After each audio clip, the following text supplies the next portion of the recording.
Indramayu dikenal sebagai kota pelabuhan kapal-kapal pedagang sekitar dari masa Kerajaan Galuh.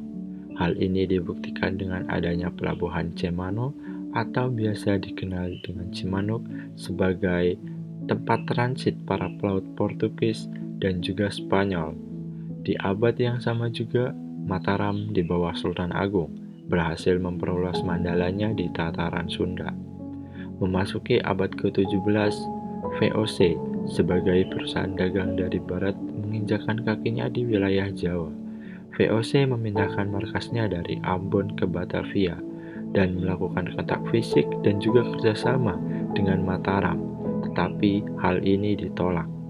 Sultan Agung menyadari bahwa kekuatan maskapai dagang ini merupakan penghalang untuk menaklukkan Banten, sehingga Sultan Agung berusaha mengusir para maskapai dagang tersebut dari tanah Jawa.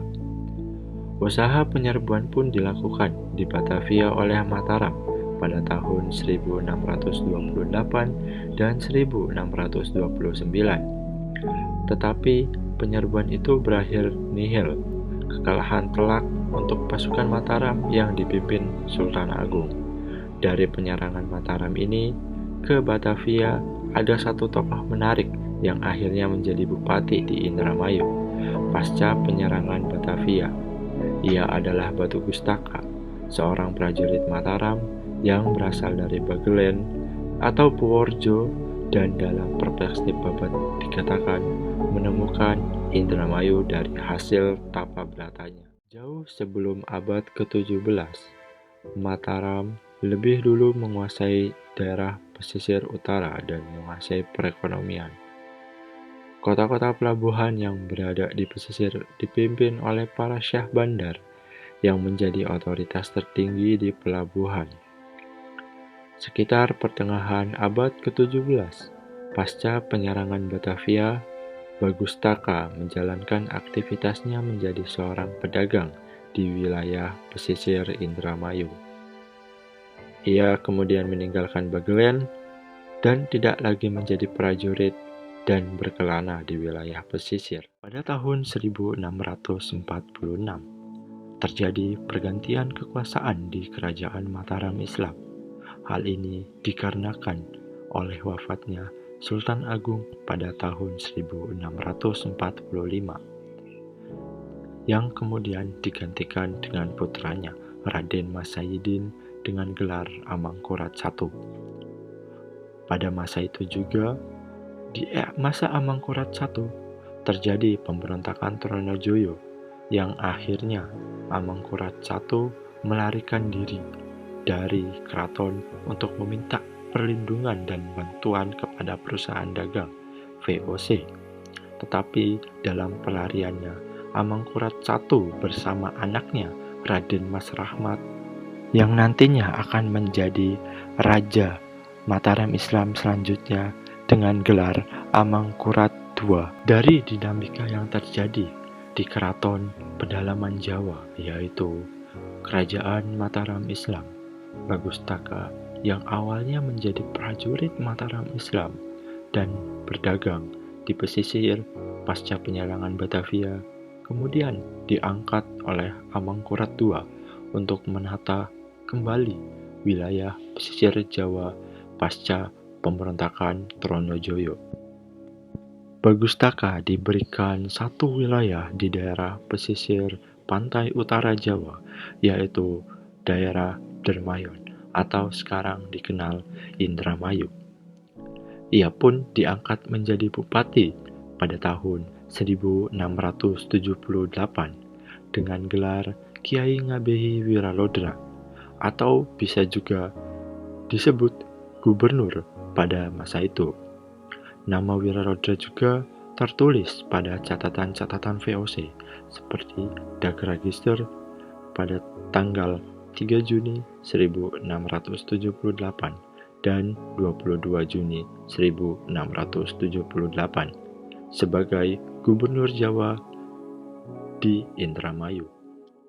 Mungkin ada baiknya juga kita menyoroti sosok Wiralodra itu dalam dua dimensi.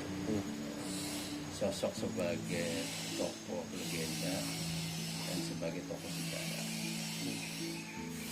Kalau sebagai tokoh legenda sudah dikenal dalam arti punya latar belakang yang ditulis dalam babad bahwa Wiralodra itu adalah seorang yang berasal dari Bagelén, kemudian memiliki cita-cita ingin membangun sebuah negara yang nantinya akan diberikan kepada anak cucunya, kemudian melakukan upaya bagaimana mencari ide, kemudian bertapa di sebuah gunung bukit sampai akhirnya memperoleh wangsit bahwa petunjuknya itu berangkat ke kedudukan Cimanuk, jadi sekitar hilir Cimanuk, hilir Sungai Cimanuk. Setelah itu melakukan membuka dan hilir Cimanuk itu sampai dengan menjadi.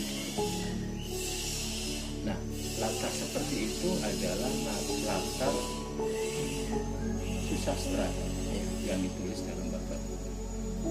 Kemudian banyak orang yang menggenggam naskah susastra itu menjadi pegangan untuk sejarah.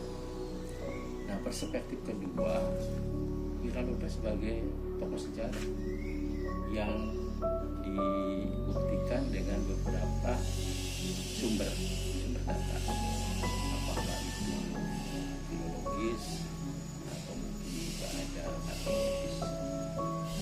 Nah, kaitan dengan Mataram itu menandakan bahwa Wiralodra menandakan sebagai tokoh sejarah karena salah satu data dari sumber naskah kuno yang berasal dari itu menyebutkan bahwa masa kecil Wiralodra yang dilalui dengan kehidupan bersama adiknya yang kemudian pada masa remaja menjadi prajurit di Mataram, pimpinan Kesultanan.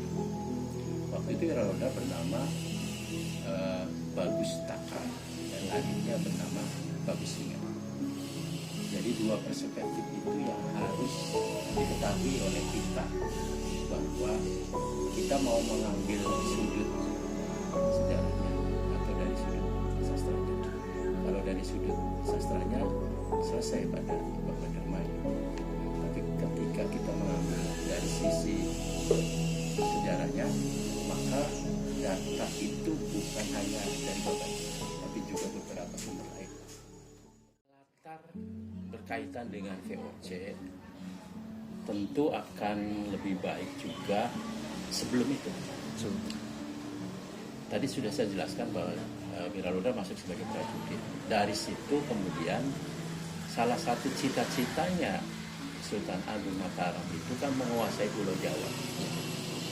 Beberapa daerah sudah dikuasai, hanya saja pada sekitar tahun 1600-an awal itu datanglah VOC di Batavia.